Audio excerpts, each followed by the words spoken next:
All right, welcome back to another episode of Mike Reads. Tonight we'll be continuing our series on Adam Smith's The Wealth of Nations with Chapter 9 of The Profits of Stock. So let's get right on into it. Hopefully there won't be too much French this time around. The rise and fall in the profits of stock depend upon the same causes with the rise and fall in the wages of labor, the increasing or declining state of the wealth of the society, but those causes affect the one and the other very differently. The increase of stock, which raises wages, tends to lower profit. When the stocks of many rich merchants are turned into the same trade, their mutual competition naturally tends to lower its profit. And when there is a like increase of stock in all the different trades carried on in the same society, the same competition must produce the same effect in them all. It is not easy, it has already been observed, to ascertain what are the average wages of labor even in a particular case and at a particular time. We can, even in this case, seldom determine more than what are the most usual wages. But even this can seldom be done with regard to the profits of stock. Profit is so very fluctuating that the person who carries on a particular trade cannot always tell you himself what is the average of his annual profit. It is affected not only by every variation of price in the commodities which he deals in, but by the good or bad fortune both of his rivals and of his customers, and by 1,000 other accidents to which goods carried either by sea or by land, or even when stored in a warehouse, are liable. It varies, therefore, not only from year to year, but from day to day, and almost from hour to hour. To ascertain what is the average profit of all the different trades carried on in a great kingdom must be much more difficult, and to judge of what it may have been formerly, or in remote periods of time, with any degree of precision must be altogether impossible. But though it may be impossible to determine with any degree of precision what are or were the average profits of stock, either in the present or in ancient times, some notion may be formed of them from the interest of money. It may be laid down as a maxim that wherever a great deal can be made by the use of money, a great deal will commonly be given for the use of it, and that wherever little can be made by it, less will commonly be given for it. According, therefore, as the usual market rate of interest varies in any country, we may be assured that the ordinary profits of stock must vary with it, must sink as it sinks, and rise as it rises. The progress of interest, therefore, may lead us to form some notion of the progress of profit. By the 37th of Henry VIII, all interest above 10% was declared unlawful. More, it seems, had sometimes been taken before that. In the reign of Edward VI, religious zeal prohibited all interest. This prohibition, however, like all others of the same kind, is said to have produced no effect and probably rather increased than diminished the evil of usury. The statute of Henry VIII was revived by the 13th of Elizabeth, cap 8, and 10% continued to be the legal rate of interest till the 21st of James I, when it was restricted to 8%. It was reduced to 6% soon after the Restoration, and by the 12th of Queen Anne to 5%. All these different statutory regulations seem to have been made with great propriety. They seem to have followed and not to have gone before the market rate of interest, or the rate at which people of good credit usually borrowed. Since the time of Queen Anne, 5% seems to have been rather above than below the market rate. Before the late war, the government borrowed at 3%, and people of good credit in the capital and in many other parts of the kingdom at 3.5%, 4%, and 4.5%. Since the time of Henry VIII, the wealth and revenue of the country have been continually advancing, and, in the course of their progress, their pace seems rather to have been gradually accelerated than retarded. They seem not only to have been going on, but to have been going on faster and faster.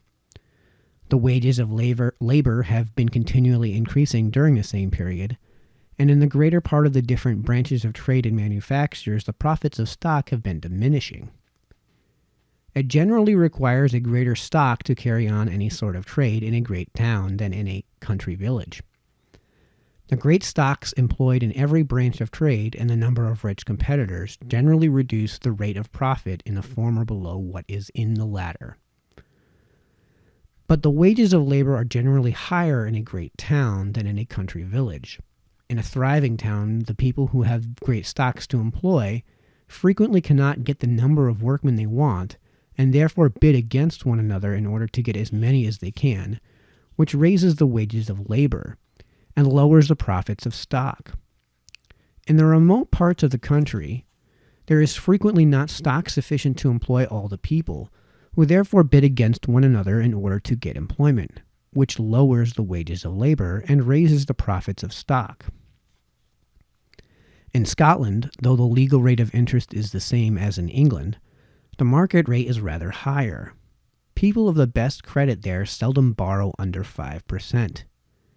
Even private bankers in Edinburgh give 4% upon their promissory notes, of which payment either in whole or in part may be demanded at pleasure.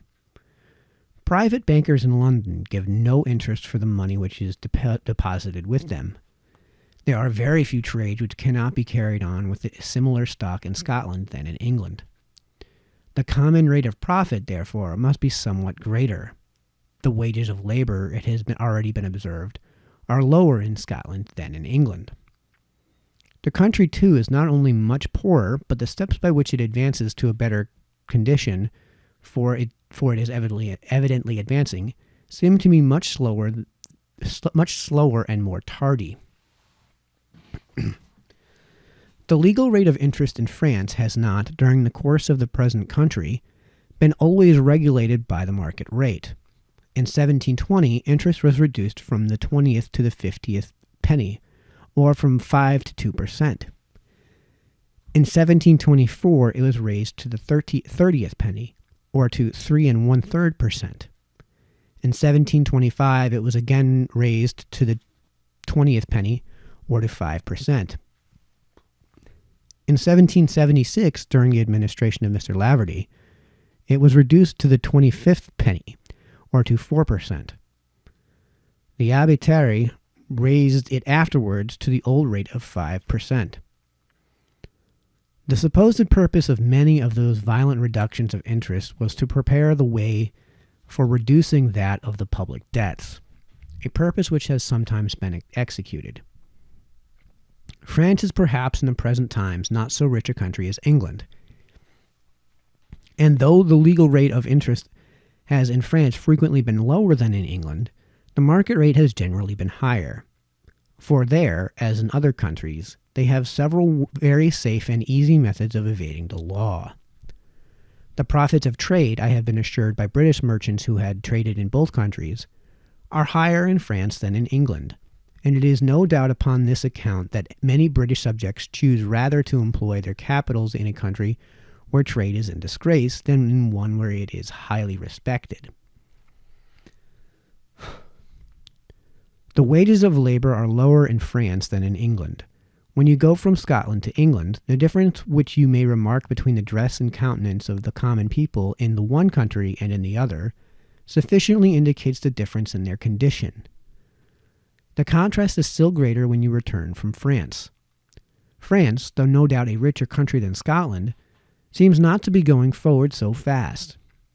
It is a common and even a popular opinion in the country that it is going backwards, an opinion which I apprehend is ill-founded even with regard to France, but which nobody can possibly entertain with regard to Scotland, who sees the country now and who saw it 20 or 30 years ago. The province of Holland, on the other hand, in proportion to the extent of its territory and the number of its people, is a richer country than England. The government there borrows at 2%, and private people of good credit at 3%. The wages of labor are said to be higher in Holland than in England, and the Dutch, it is well known, trade upon lower profits than any people in Europe. The trade of Holland, it has been pretended by some people, is decaying, and it may perhaps be true that some particular branches of it are so.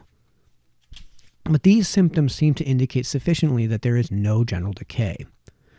When profit diminishes, merchants are very apt to complain that trade decays, though the diminution of profits is the natural effect of its prosperity or of a greater stock being employed in it than before. During the late war, the Dutch gained the whole carrying trade of France, of which they still retain a very large share.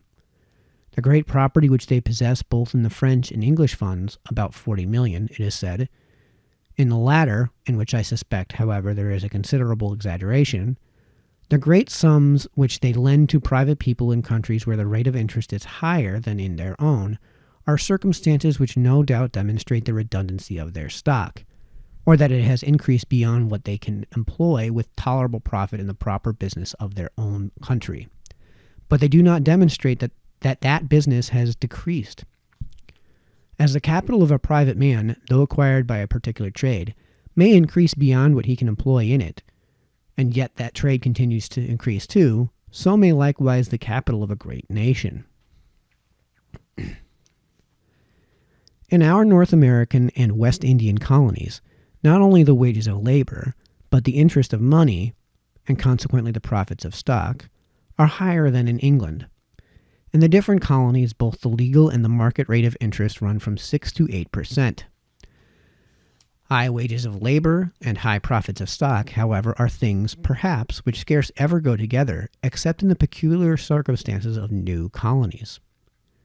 A new colony must always for some time be more understocked in proportion to the extent of its territory, and more underpeopled in proportion to the extent of its stock, than the greater part of our countries.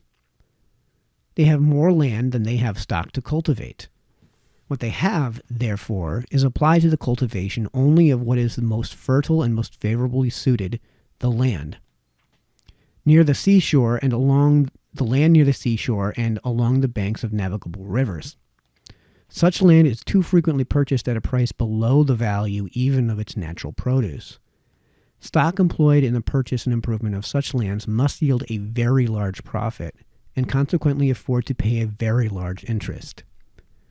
Its rapid accumulation in so profitable and employment enables the planter to increase the number of his hands faster than he can find them in a new settlement. Those whom he can find, therefore, are very liberally rewarded. As the colony increases, the profits of stock gradually diminish. When the most fertile and best suited lands have been all occupied, less profit can be made by the cultivation of what is inferior both in soil and situation, and less interest can be afforded for the stock which is so employed. In the greater part of our colonies, accordingly, both the legal and the market rate of interest have been considerably reduced during the course of the present century. As riches, improvement, and population have increased, interest has declined. The wages of labor do not sink with the profits of stock. The demand for labor increases with the increase of stock, whatever be its profits. And after these are diminished, stock may not only continue to increase, but to increase much faster than before. It is with industrious nations who are advancing in the acquisition of riches, as with industrious individuals. A great stock, though with small profits, generally increases faster than a small stock with great profits. Money, says the proverb, makes money. When you have got a little, it is often easy to get more. The great difficulty is to get that little. The connection between the increase of stock and that of an industry or of the demand for useful labor has partly been explained already, but will be explained more fully hereafter in treating the accumulation of stock. The acquisition of new territory, or of new branches of trade, may sometimes raise the profits of stock, and with them the interest of money, even in a country which is fast advancing in the acquisition of riches.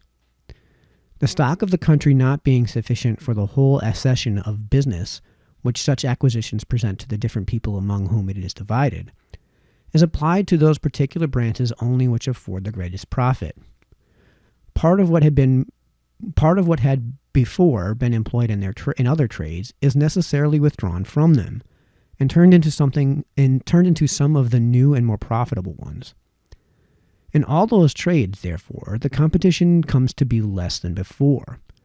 The market comes to be less fully supplied with many sorts of goods. Their price necessarily rises more or less and yields a greater profit to those who deal in them, who can, therefore, afford to borrow at a higher interest. For some time after the conclusion of the late war, not only private people of the best credit, but some of the greatest companies in England commonly borrowed at 5%, who before that had not been used to pay more than 4 and 4.5%. The great axis both of territory and trade by our acquisitions in North America and the West Indies will sufficiently account for this, without supposing any diminution in the capital stock of the society. So great an accession of new business to be carried on by the old stock must necessarily have diminished the quantity employed in a great number of particular branches, in which the competition being less, the profits must have been greater. I shall hereafter have occasion to mention the reasons which dispose me to believe that the capital stock of Great Britain was not diminished even by the enormous expense of the late war. The diminution of the capital stock of the society, or of the funds destined for the maintenance of industry, however, as it lowers the wages of labor, so it raises the profits of stock, and consequently the interest of money. By the wages of labor being lowered, the owners of what stock remains in their society can bring their goods at less expense to market than before, and less stock being employed in supplying the market than before, they can sell them dearer.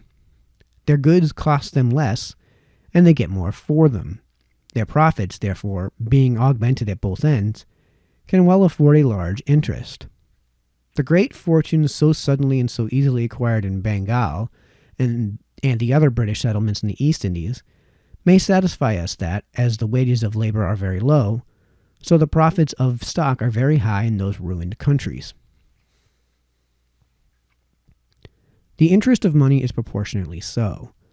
In Bengal, money is frequently lent to the farmers at 40, 50, and 60%, and the succeeding crop is mortgaged for the payment. As the profits which can afford such an interest must eat up almost the whole rent of the landlord, so such enormous usury must in its turn eat up the greater part of those profits. Before the fall of the Roman Republic, a usury of the same kind seems to have been common in the provinces under the ruinous administration of their proconsuls. The virtuous Brutus lent money at Cyprus at 8 and 40%, as we learn from the letters of Cicero. In a country which had acquired that full complement of riches which the nature of its soil and climate, and its situation with respect to other countries, allowed it to acquire, which could therefore advance no further, and which was not going backwards, both the wages of labor and the profits of stock would probably be very low. In a country fully peopled in proportion to what either its territory could maintain or its stock employ, the competition for employment would necessarily be so great as to reduce the wages of labor to what was barely sufficient to keep up the number of laborers. And, the country being already fully peopled, that number could never be augmented. In a country fully stocked in proportion to all the business it had to transact, as a great quantity of stock would be employed in every particular branch as the nature and extent of the trade would admit, the competition, therefore, would everywhere be as great, and consequently the ordinary profit as low as possible. But perhaps no country has ever yet arrived at this degree of opulence. China seems to have been long stationary, and had probably long ago acquired that full complement of riches which is consistent with the nature of its laws and institutions. But this complement may be much inferior to what, with other laws and institutions, the nature of its soil, climate, and situation might admit of. A country which neglects or despises foreign commerce, and which admits the vessel for foreign nations into one or two of its ports only, cannot transact the same quantity of business which it might do with different laws and institutions. In a country, too, where though the rich or the owners of large capitals enjoy a good deal of security, the poor or the owners of small capitals enjoy scarce any, but are liable, under the pretense of justice, to be pillaged and plundered at the time by the inferior mandarins. The quantity of stock employed in all the different branches of business transacted within it can never be equal to what the nature and extent of that business might admit. In every different branch, the oppression of the poor must establish the monopoly of the rich, who, by engrossing the whole trade to themselves, will be able to make very large profits. 12% accordingly is said to be the common interest of money in China, and the ordinary profits of stock must be sufficient to afford this large interest.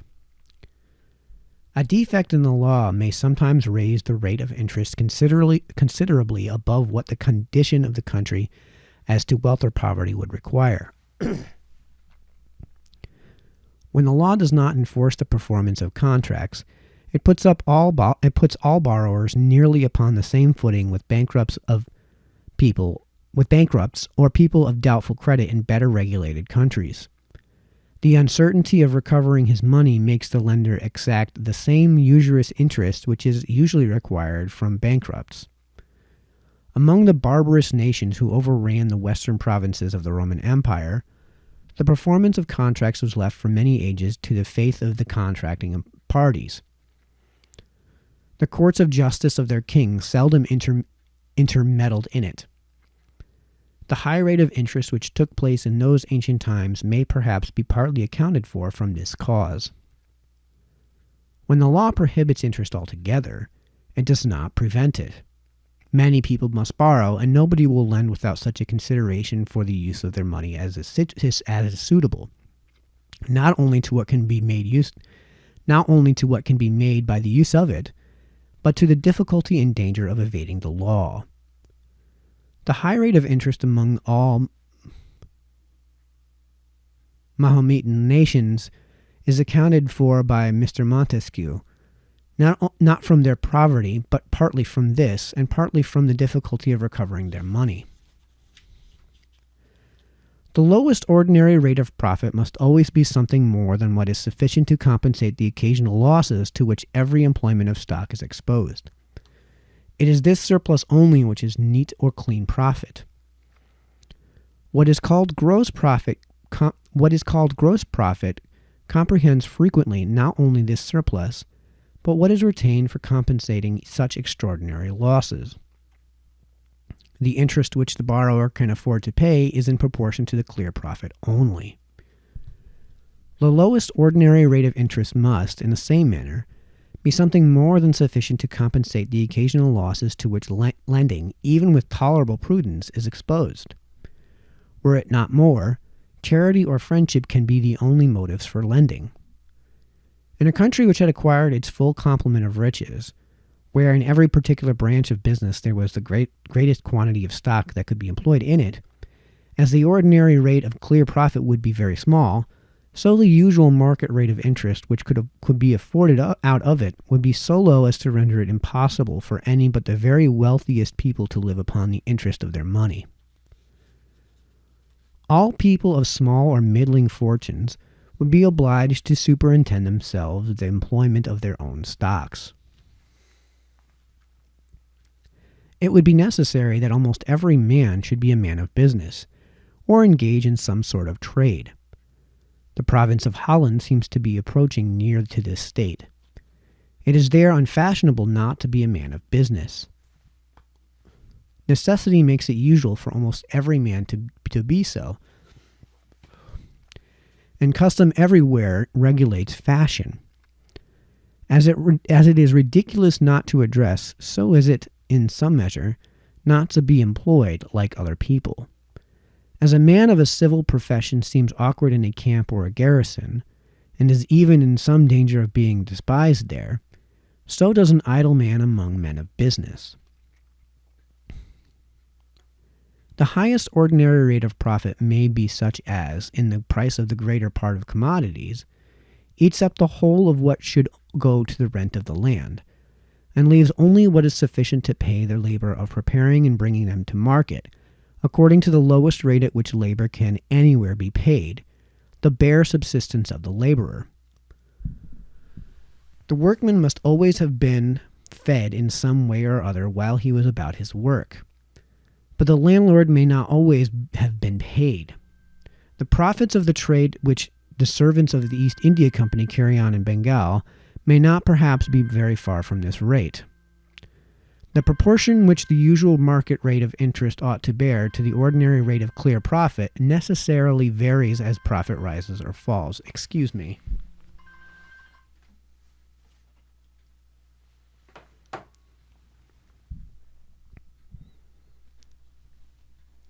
Double interest is in Great Britain reckoned what the merchants call a good, moderate, reasonable profit, terms which I apprehend mean no more than a common and usual profit. In a country where the ordinary rate of clear profit is 8 or 10%, it may be reasonable that 1/2 of it should go to interest wherever business is carried on with borrowed money. The stock is at risk of the borrower. The stock is at the risk of the borrower, who, as it were, insures it to the lender, and 4 or 5% may, in the greater part of trades, be both a sufficient profit upon the risk of this insurance and a sufficient recompense for the trouble of employing the stock. But the proportion between interest and clear profit might not be the same in countries where the ordinary rate of profit was either a good deal lower or a good deal higher. If it were a good deal lower, 1/2 of it perhaps could not be afforded for interest, and more might be afforded if it were a good deal higher. In countries which are fast advancing to riches, the low rate of profit may, in the price of many commodities, compensate the high wages of labor, and enable those countries to sell as cheap as their less thriving neighbors, among whom the wages of labor may be lower. In reality, high profits tend much more to raise the price of work than high wages. If the linen manufacture, for example, the wages of the different working people, the flax dressers, the spinners, the weavers, etc., should all of them be advanced 2 pence a day, it would be necessary to heighten the price of a piece of linen only by a number of 2 pences equal to the number of people that had been employed about it, multiplied by the number of days during which they had been so employed. That part of the price of the commodity which resolved itself into wages would, through all the different stages of the manufacture, rise only in arithmetical proportion to the rise of wages. But if the profits of all the different employers of those working people should be raised 5%, that part of the price of the commodity which resolves itself into profit would, through all the different stages of the manufacture, rise in geometrical proportion to the rise of its profit. The employer of the flax dressers would, in selling his flax, require an additional 5% upon the whole value of the materials and wages which he advanced to his workmen. The employer of the spinners would require an additional 5%, both upon the advanced price of the flax and upon the wages of the spinners. And the employer of the weavers would require a like 5%, both upon the advanced price of the linen yarn and upon the wages of the weavers. In raising the price of commodities, the rise of wages operates in the same manner as simple interest does in the accumulation of debt. The rise of profit operates like compound interest.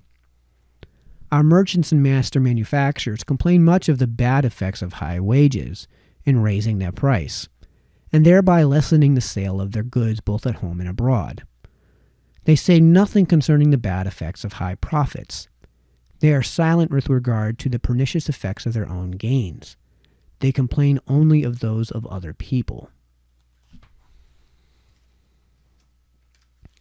All right, well, that concludes Chapter 9, which was entitled Of the Profits of Stock.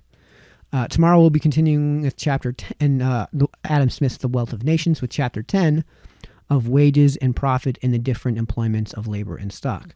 So until then, good night.